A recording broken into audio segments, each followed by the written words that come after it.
Pessoal, a gente já vai retornar de novo na aula sobre a psicanálise, nos conceitos gerais, terminando de explicar a segunda tópica freudiana, né, fazendo essa breve ponte aí do princípio do prazer, regendo o id, e daqui a pouco a gente já vai entrar nas bases do ego e depois do superego. Só um minutinho, compartilharei a tela.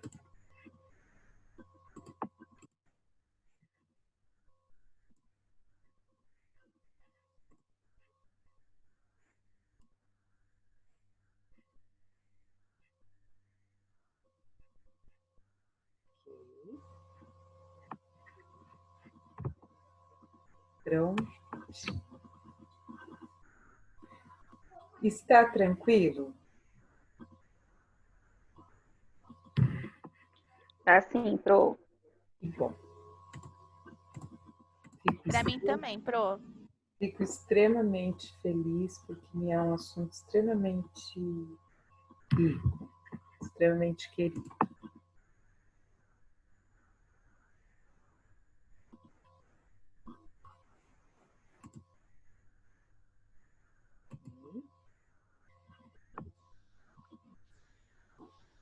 Então, o princípio do prazer, a gente dizia, né, ele quer essa satisfação imediata. Por quê? Porque ele não quer sofrer, ele não quer se haver com a dor, né? Por mínima que seja, né?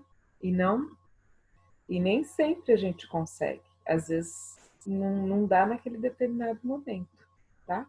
Mas em breve a gente conseguirá, né, tomar a nossa água e isso não vai nos onerar, tá? Nos prejudicar.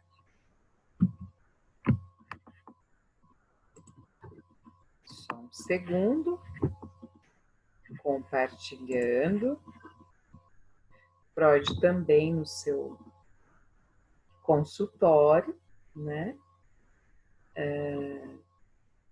Gosto muito de móveis de madeira, eu acho que deu para perceber um pouco, né? Então, assim, é muito interessante também nessa época o consultório dele, aqui, e claro, com cachorrinho de estimação. Não me perguntem o nome, não sei, tá bom?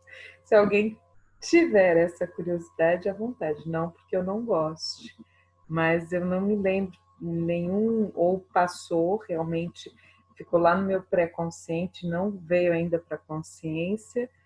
Se eu li em algum momento que era o cachorro dele e se chamava tal, não me recordo, tá? Mas achei a foto, né, muito, muito bacana, muito interessante, tá?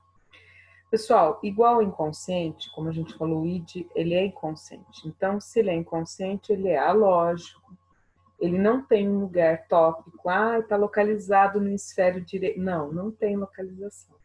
A gente sabe que ele tem esse efeito na nossa vida, mas ele não é materializável. Ele não é cerebral, tá?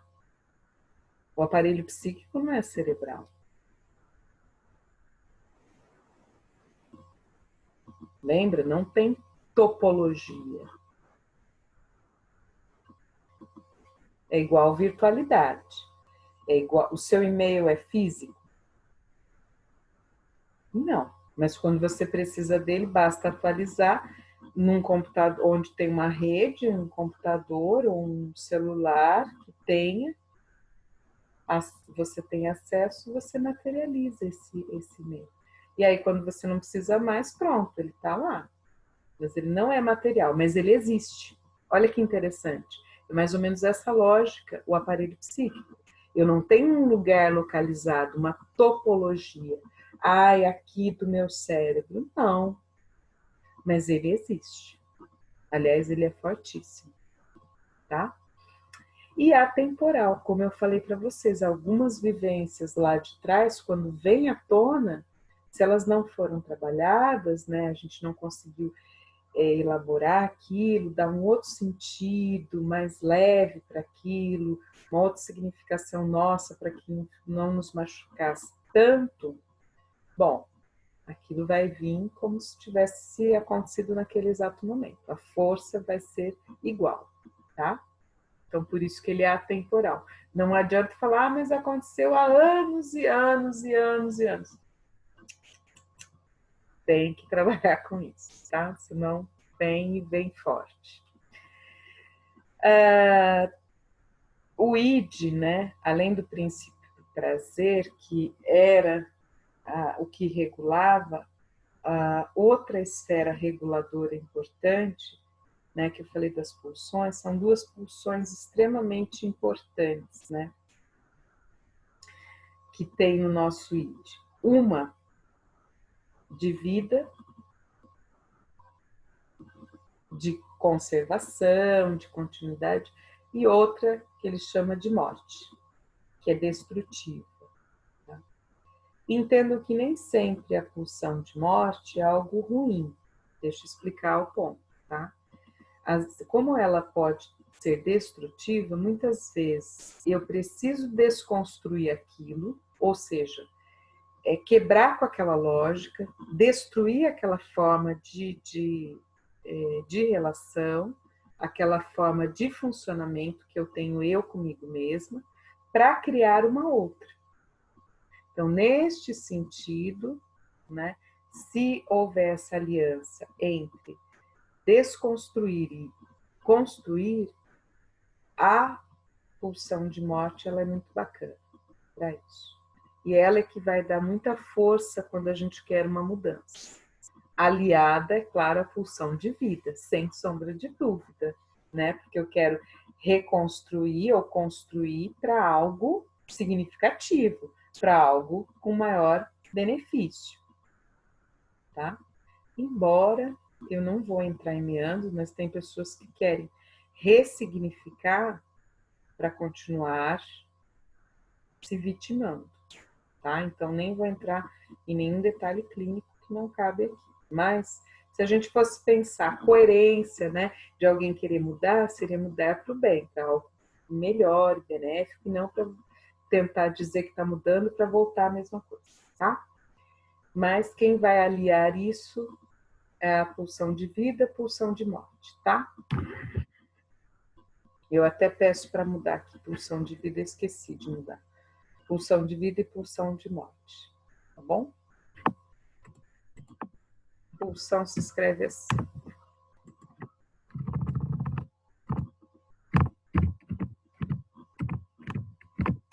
Tá?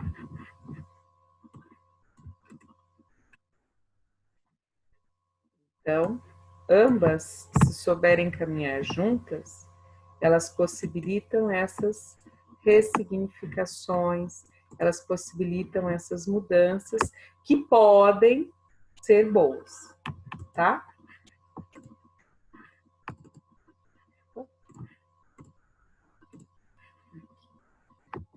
Então, pulsão de vida, pulsão de morte, e que elas possibilitam que a gente viva, né? E tente ir dando sentido, que a gente consiga ir dando sentido e vivenciando dia a dia a nossa vida, tá? De uma forma plena e autêntica nossa. Que ninguém vive da mesma forma um que o outro, tá? Isso que é muito bacana. Embora todos nós, humanos, com o nosso id, ego e superego, tá? Mas cada um com o seu. O pai de Freud com Freud. A relação foi... o pai não viveu muito tempo, mas uma boa parte da Freud, e foi uma relação um pouco conturbada, tá? Embora Freud tivesse uma adoração pela figura da mãe, e ela sim viveu muito tempo, né? O pai nem tanto, e ele tinha uma relação muito conflituosa com esse pai. Tá? Então aqui o Freud, menino, com o pai dele. Tá? E vamos ao conceito do ego, tá? O ego é esse contato, como eu falei para vocês, com a realidade externa, e é ele que fica ali a todo momento tentando intermediar as exigências do id e também as autocensuras do superego, tá bom?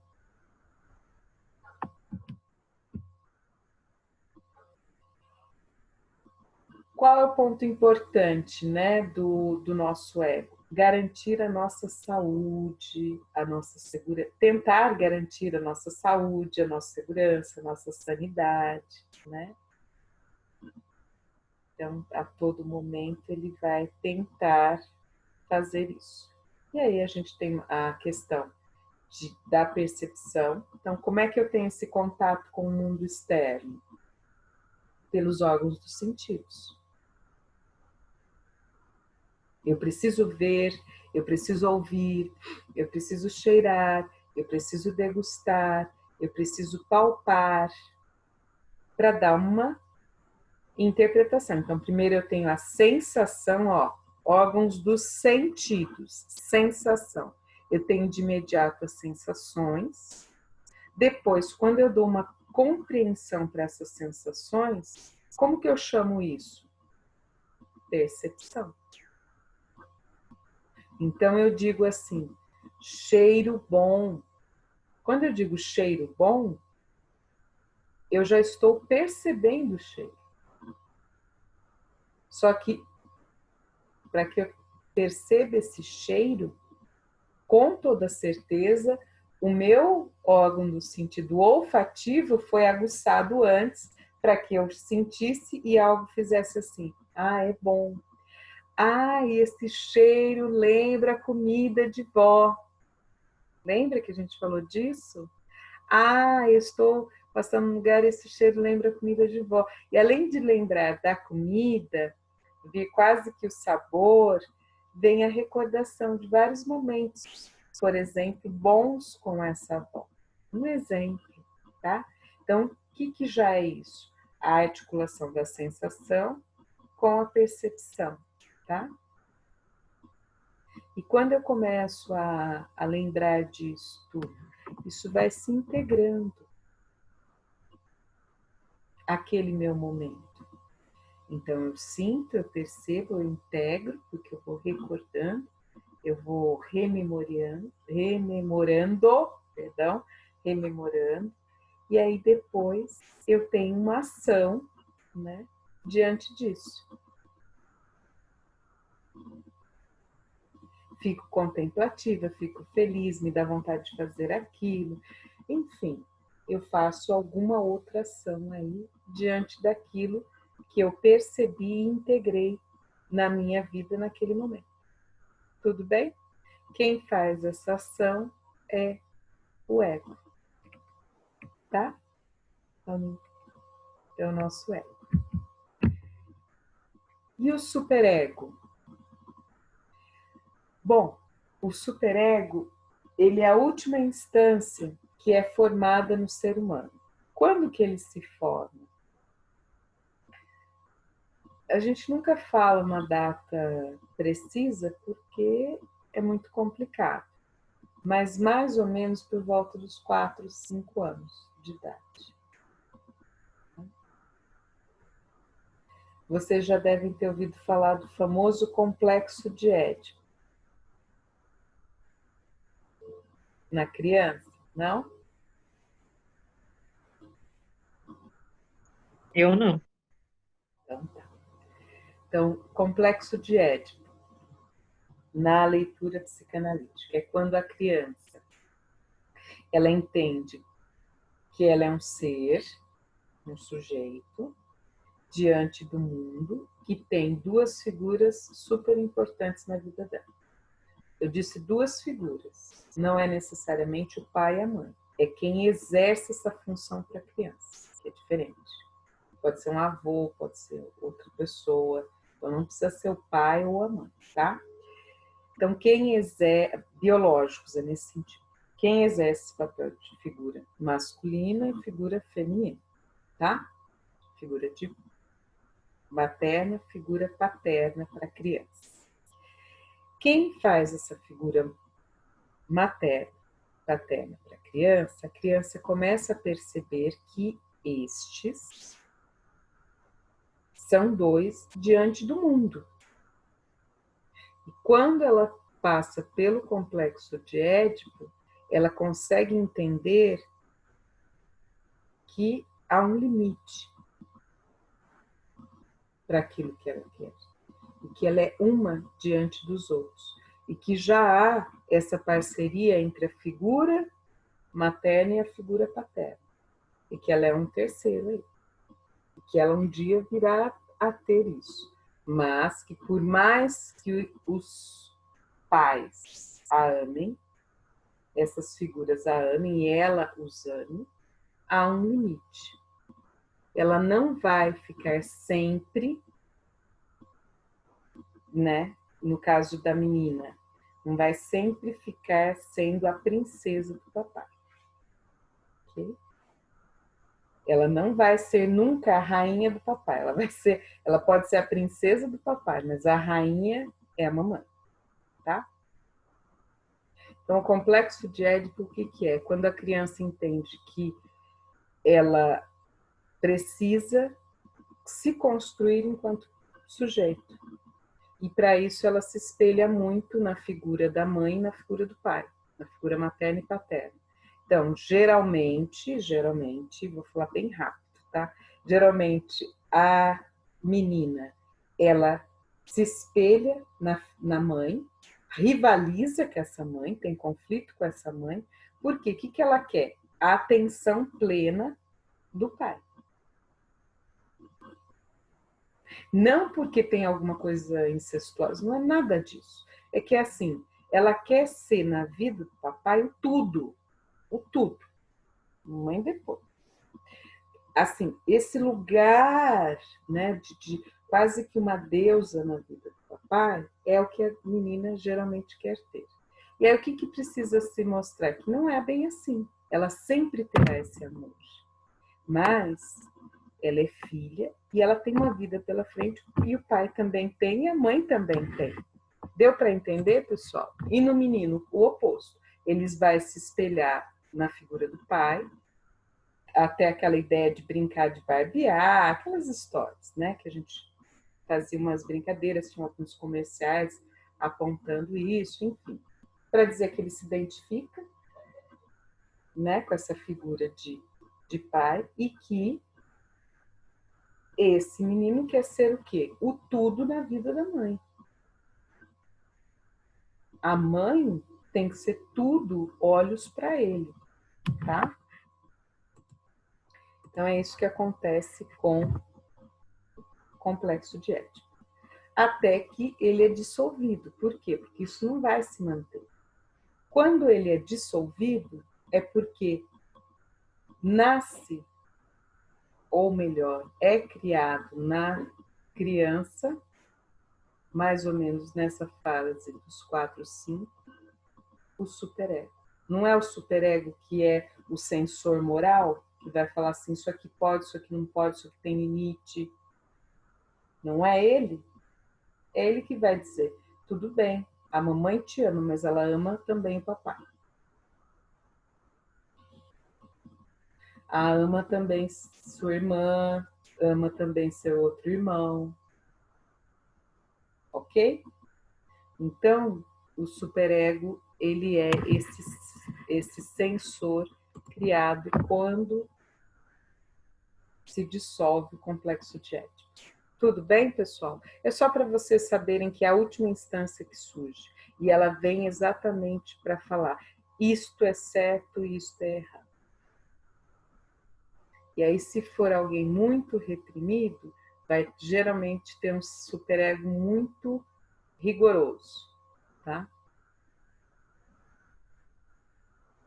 Então, ele é o senso moral que todos nós temos, em maior ou menor grau, tá? E quanto mais severo, mais desgastante, porque a pessoa sofre muito, né? Quando tem um superego muito, muito rígido, ela sofre muito, tá? Então, ela pegou tão forte a ideia do limite que ela parece que vai ficar a todo momento se tolindo, tá? Tudo bem? Então, o superego é o nosso freio.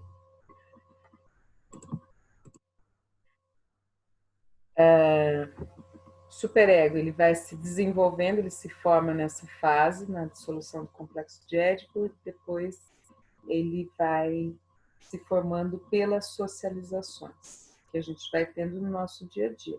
Afinal de contas, ele é um grande sensor moral. E a moral ela é construída nas relações sociais, certo? A nossa sociedade tem alguns critérios. Isso aqui não se faz, isso aqui pode, isso aqui não pode. Tem outras culturas que são diferentes, então lá será de uma outra forma. Mas aqui nós sabemos o que é certo e o que é errado. Se a gente faz é porque a gente escolheu fazer aquilo, tá? Daí quando a gente escolhe fazer errado e nosso superego nos culpa, a gente tem que se haver com isso, tá? E a todo momento é ele o grande responsável por nossa vergonha. Vergonha em excesso é um superego muito rígido, tá? Então, precisa, assim, manter o superego, mas ele é um pouquinho mais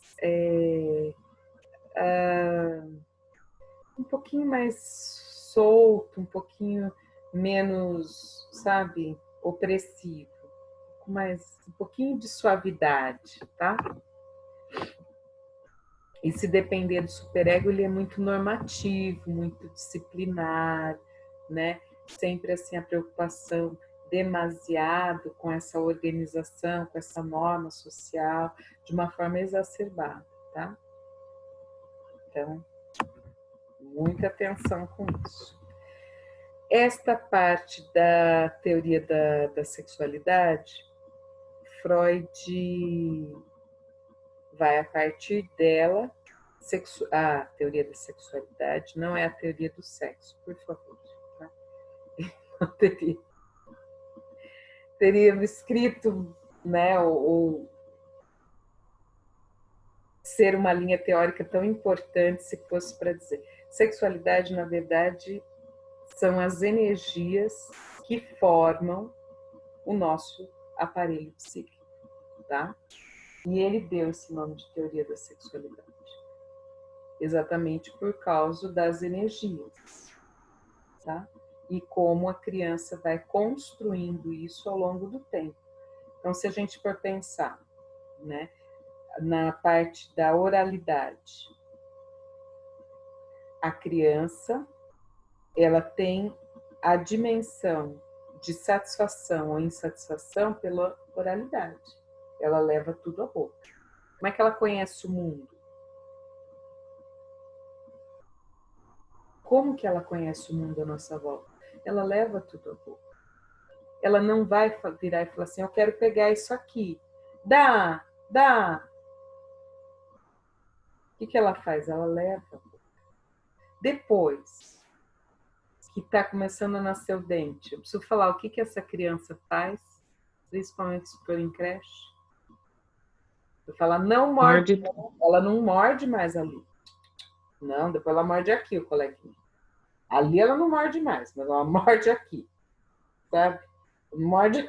Então, ela está descobrindo o mundo. É lógico, não estou falando que não é para intervir, não é isso. Eu só estou explicando a dinamicidade, tá?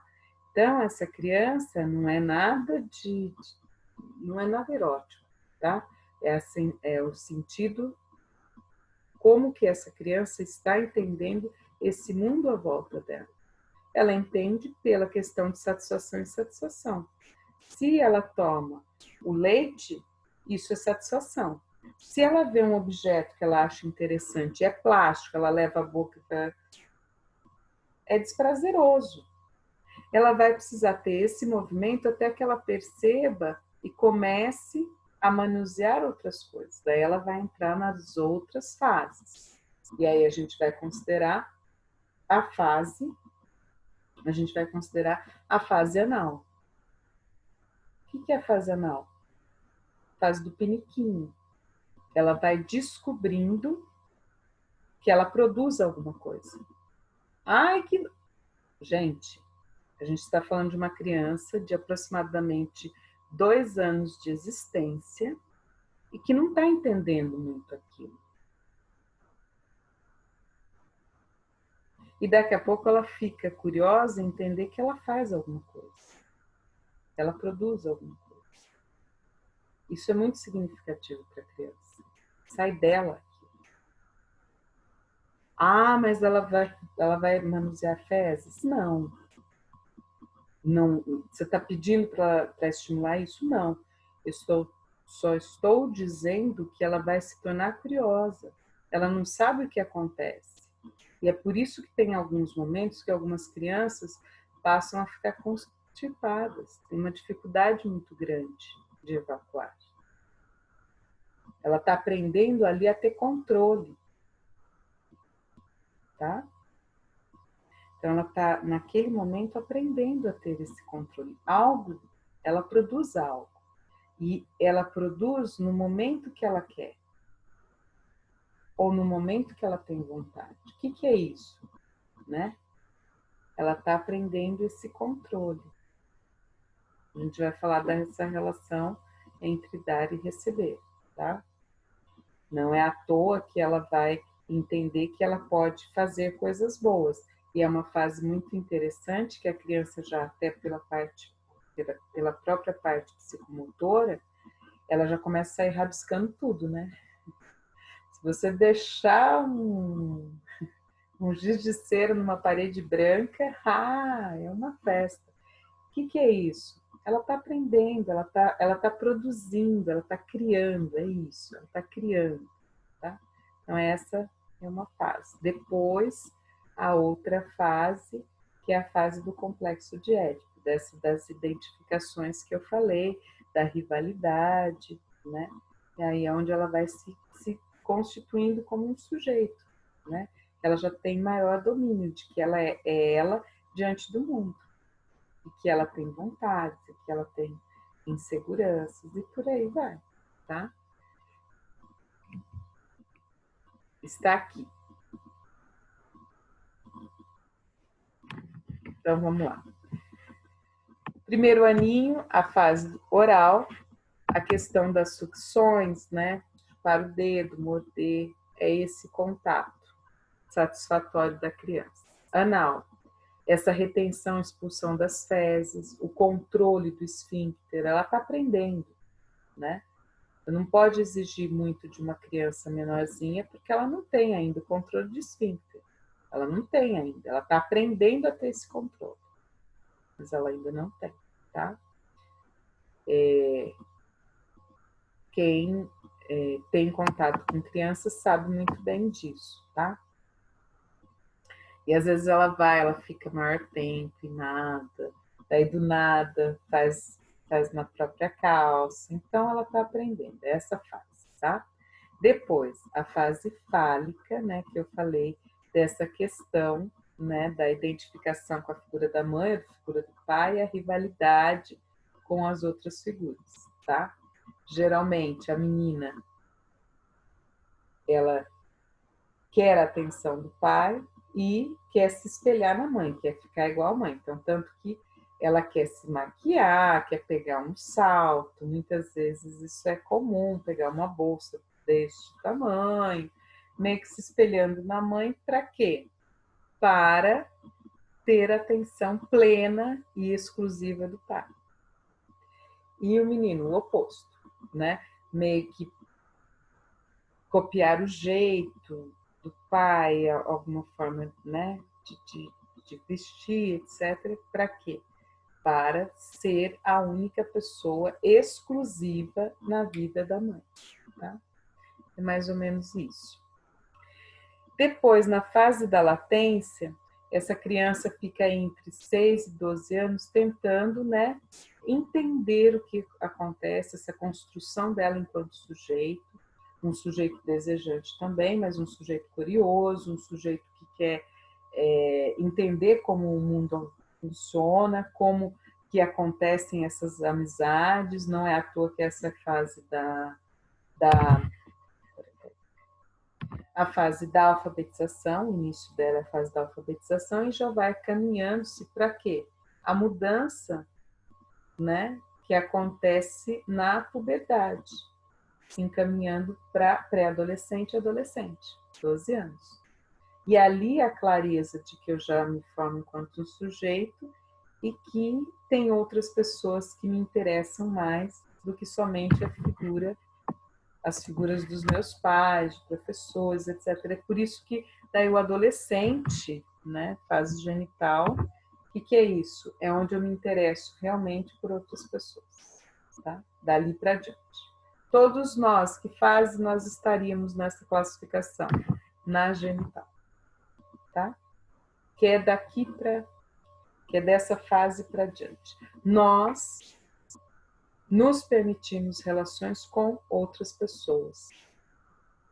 Nós estamos constituindo as nossas famílias, tá? O que chama a nossa atenção? Outras pessoas, embora ainda mantenhamos o amor de nossos pais, mas nós entendemos, nós já separamos isso e já se inicia esse mundo à volta. E ninguém está dizendo aqui que é de uma forma descuidada. Estamos dizendo o que acontece.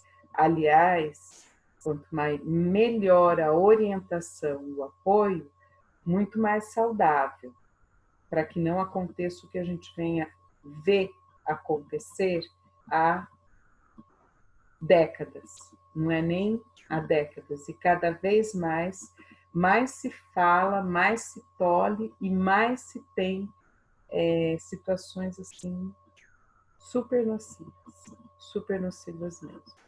Então, é a ideia de que agora essa adolescente, ela vai começar a se interessar por outras pessoas. E ela vai entender, tanto nas amizades quanto nas relações afetivas, né, a importância dessas pessoas. E claro, né, pessoal, como é daqui para diante, ninguém está falando para casar aos 12, que é para iniciar a vida sexual aos 12. Não é nada disso. Estamos somente passando as fases, tá? Por favor. Não deveria ser essa coisa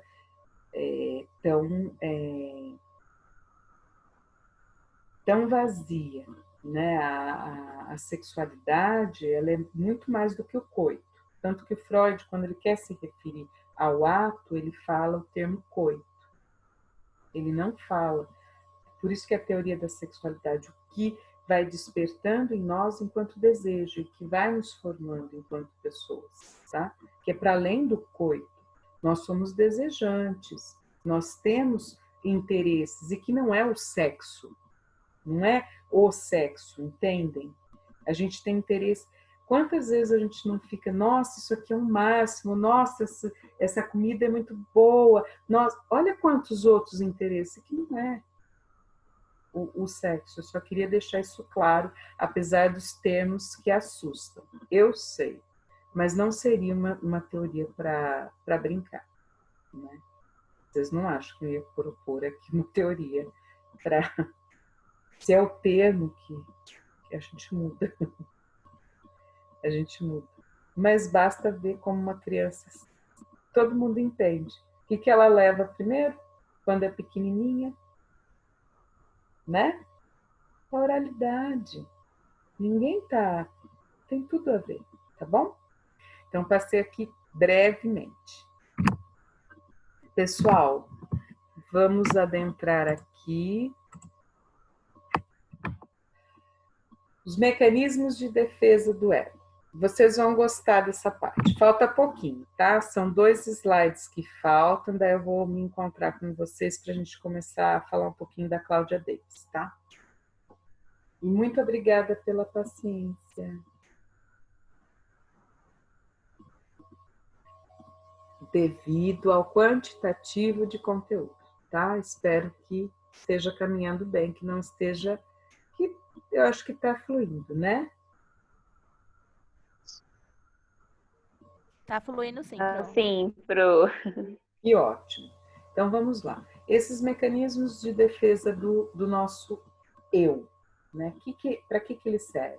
Situações difíceis do dia a dia, muitas vezes o coitado do nosso ego precisa, além de tudo, controlar o id, que quer se satisfazer de tudo quanto é forma, em qualquer momento, ou também ficar ali falando, superego, pega um pouquinho mais leve, né? Não, né? Menos, dá para ser um pouco menos, isso não vai descaracterizar, não vai comprometer em nada, né?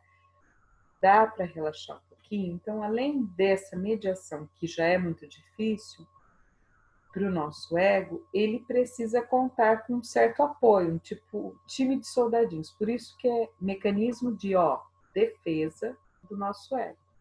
Qual que é a intenção? A intenção é ajudar diante de algumas dificuldades. Às vezes ajuda, às vezes não ajuda. Então vamos conhecer alguns desses, tá? Olha o primeiro, Juliana. Não só a Ju, todos falaram, né? Todo mundo conhece da música, né? Então, o recalque, né? O que é esse recalque? É como se eu tirasse uma situação muito difícil, eu tiro e coloco lá num cofre a 7 palmos da terra, coloco um monte de coisa assim em cima, um gramado, e finjo que nunca existiu. Então é isso, eu tento suprimir, eu não quero recordar um acidente, uma vivência muito difícil, um luto momentâneo, né? Uma situação de abuso. Eu tiro aquilo, é como se eu quisesse, eu vivi aquilo. Mas sabe como eu faço uma edição de vídeo? Então, digamos assim, seria essa minha edição de vídeo. Eu tiro essa parte e não quero nunca mais lembrar. Então, quem faz esse recorte é o recalque. Só que aí que está. Conteúdo inconsciente, ele é apagado? Não. Exato. Então, momentaneamente, o recalque é ok. Por quê? Ainda está muito recente, aquilo foi muito drástico. Então, momentaneamente, é um refresco, senão a gente não estaria preparado. Aquilo ia ser enlouquecedor. A gente ia entrar numa crise disruptiva mesmo.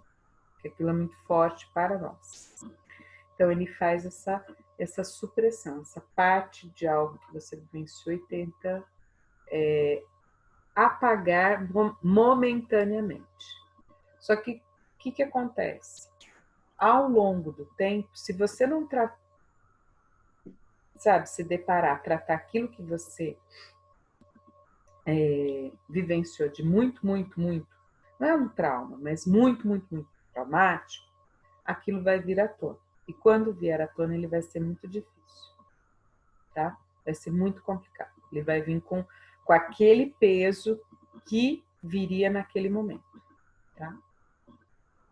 Então, o recalque, ele é um bom mecanismo de defesa, desde que depois você se depare com isso e tire todo o peso ruim daquilo que você vivenciou. Se você não fizer isso, é como a panela de pressão, tá? Vai estourar, e vai estourar fazendo estrago. Não precisa chegar tanto. Desliga antes, espera esfriar, aí você abre, e aí você vai ver que a coisa dá para mexer, dá para fazer um belo de um caldo, tá tudo certo, tá bom? Tô brincando só com simbolicamente com os termos, mas é isso, tá? Então, o recalque, ele é bom momentaneamente. Depois ele vai perdendo o seu efeito e, se persistir, assim que escapar esse conteúdo e vier a consciência, vai vir com um peso muito grande, tá? E é isso que acontece quando algumas pessoas falam assim, não sei, estava tudo bem, aquilo veio porque nunca foi apagado, nunca foi esquecido, porque não foi trabalhado, tá? Então, é um exemplo. Há outro mecanismo, formação reativa. Formação reativa é super interessante, super interessante. Ele sempre procura desacreditar aquilo que se quer. Tá? Então, vou dar um exemplo, tá? Vou usar uma fábula, que acho que é mais tranquilo. Sabe a fábula do La Fontaine? tem a fábula da raposa e das uvas. Já ouviram falar? Da raposa e das uvas. Havia uma